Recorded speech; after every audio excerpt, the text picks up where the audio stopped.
بتایا تھا کوئزز اور اسائنمنٹس لینے کا کہا تھا ڈپارٹمنٹ نے، ہم نے 5 کر لیے تھے جو 2-2 3-3 سوالوں پہ مشتمل MCQs تھے. اس طرح کے میں آپ کو انشاءاللہ اس ویکینڈ پہ ہی کچھ اور دے دوں گا، وہ آپ کر لیجیے گا. ٹائم ہوگا آپ کے پاس ہفتہ. دوسرا آپ کا فائنل ایگزام اسی طرح ہوگا جس طرح مڈ ٹرم ایگزام ہے. اس میں نے صرف بس یہ ریکویسٹ کرنی تھی کہ آپ لوگوں نے جو آپ مجھے ڈرافٹ کویسچنز بھیجیں گے نا، 30 کویسچن بھیجیں گے آپ، اس کی تھوڑی سی گیم اپ کرنی ہے ذرا، آپ نے کوالٹی بڑھانی ہے. کیونکہ وہ کچھ کویسچنز بالکل ہی کہہ لیں کہ وہ بچوں کے لیول کے تھے، میتھمیٹکس کے الجبرا کے بیسک سوالوں کی طرح کے تھے. تو تھوڑا سا سچویشنل کویسچن بھیجیں مجھے تاکہ وہ آپ کو بھی وہ کویسچن بنانے کے لیے آپ کو بھی پڑھنا پڑے گا کچھ، اور آپ کی انالیٹیکل سکلز بھی ڈیولپ ہوں گی. اور اس کے جواب کا پچھلی بار ایشو یہ ہوا تھا کہ کچھ چیزیں غلط جواب آپ لوگوں نے آپس میں شیئر کر لیے تھے، مجھے نہیں بتائے تھے آپ نے بغیر ہائی لائٹ کیے سوال بھیج دیے تھے، سوال جواب. تو ان میں سے جو آپ لوگوں نے آپس میں شیئر کیے تھے اس میں سے 1-2 غلط تھے. تو اس کا خود آپ لوگ خیال کیجیے گا، یا نہ بھیجیں ایک دوسرے کو، بھیجیں تو ٹھیک والے بھیجیں. اور اگر بھیج رہے ہیں ایک دوسرے کو تو مجھے بھی بھیجیں تاکہ میں اس کو ریویو کر کے اگر آپ نے کوئی غلطی کی ہے تو آپ کو بتا سکوں. آپ مجھے 30 سوال بھیجیں گے انشاءاللہ، اور میں اسی طرح اس میں جس طرح لاسٹ ٹائم آپ نے 15 بھیجے تھے، میں نے 5 ایڈ کیے تھے، اس کا مطلب 25% میں نے ایڈ کیے تھے. تو اس طرح اس دفعہ جتنے بھی مانگے یونیورسٹی نے، اس میں 25% اپنے ایڈ کروں گا اور 75% آپ والوں میں سے دوں گا. اب جس طرح میں نے آپ سے ریکویسٹ کی ہے کہ آپ اپنی گیم اپ کریں اپنے سوالوں کی، تو میں بھی تھوڑی سی گیم اپ کروں گا اپنے سوالوں کی. تو آپ نے اس کے لیے تیار رہنا ہے. وہ جس طرح کے سوال پچھلی بار تھے اس طرح کے نہیں ہوں گے، بلکہ اس سے زیادہ آپ کو سوچ سمجھ کے اس کا جو میرے سوال ہوں گے ان کا جواب دینا پڑے گا. اس کے علاوہ آپ تیسری چیز یہ کہ آپ لوگوں نے مجھے کہا تھا کہ میں آپ کے جو اسائنمنٹس آپ لوگوں نے جمع کرائی ہوئی ہیں ان کو میں جلدی چیک کر کے آپ کو فیڈ بیک دوں. تو وہ میں پوری کوشش کروں گا کہ اس ویکینڈ پہ آپ لوگوں کو فیڈ بیک دے دوں. لیکن میری آپ لوگوں کو سجیشن یہ ہے کہ میں پڑھ لیتا ہوں ان کو، فیڈ بیک جن بھی دے دیتا ہوں، لیکن فیڈ بیک نا وہ پھر وہ ہو جاتی ہے، آپ کے نمبر پہ اسٹیمپ لگ جاتی ہے نا، تو وہ ایک اس کا نقصان بھی ہوتا ہے. یعنی آپ نے صحیح نہیں کیا ہوا، میں نے آپ کو 10 میں سے 6 نمبر دے دیے، تو بس وہ پھر آپ کیا کریں گے اس فیڈ بیک کا، نمبر تو لگ گیا نا. تو بہتر ایک اور آپشن یہ ہوتی ہے کہ آپ چلنے دیں، آخر میں جب آپ کی ہر چیز بڑی اچھی ہو جاتی ہے تو اس میں زیادہ نمبر ملنے کے امکانات ہوتے ہیں. لیکن اگر میں پڑھتا ہوں، کوشش کرتا ہوں دے بھی دوں نمبر آپ کو، لیکن کسی کا بہت ہی حالات خراب ہوئے تو میں اس کو نمبر نہیں دوں گا، اس کو میں خالی فیڈ بیک دے دوں گا تاکہ وہ امپروو کر سکے. اور میں وہ بار بار آپ کو ایمفسائز کرتا ہوں کہ آپ لوگ ماسٹرز اور PhD کے اسٹوڈنٹس ہیں نا، تو اب آپ لوگ نا یہ feedback, focused feedback پہ رلائی کرنا چھوڑ دیں. آپ خالی ہنٹس سے سمجھ جایا کریں کہ آپ نے خود بہت ساری اب اسٹڈی کر کے چیزوں کو امپروو کرنا ہے، اور اسی طرح آپ بھی ترقی کریں گے، ہماری قوم بھی ترقی کرے گی. ورنہ اگر آپ اس لیول پہ، ماسٹرز PhD لیول پہ بھی اس عمر میں بھی آپ کہیں گے کہ آپ کو ایک ایک لائن پہ بتایا جائے اس کو کیسے لکھو، تو پھر سوچیں قوم کا کیا ہوگا، کیسے ہم آگے جائیں گے نا. دنیا دیکھیں کہاں کی کہاں پہنچ گئی ہے.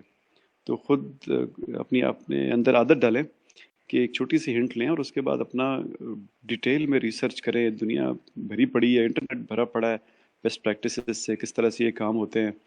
اور جب آپ کو ٹیچر بھی فیڈ بیک دیتا ہے نا، تو وہ سبجیکٹ میٹر ایکسپرٹ نہیں ہوتا آپ کے جس ٹاپک پہ آپ ریسرچ کر رہے ہیں، وہ آپ ہی ہوتے ہیں. تو وہ بھی آپ کو پھر ایک پرٹیکولر پرسپیکٹو سے فیڈ بیک دیتا ہے، اور ایک آپ سمجھیں کہ وہ امپروومنٹ کی جو امکانات آپ خود آپ کے ریسرچ کے تھرو امپروومنٹ سے ہوتے ہیں، وہ ٹیچر کی فیڈ بیک کے تھرو امپروومنٹ سے نہیں ہوتے ہیں.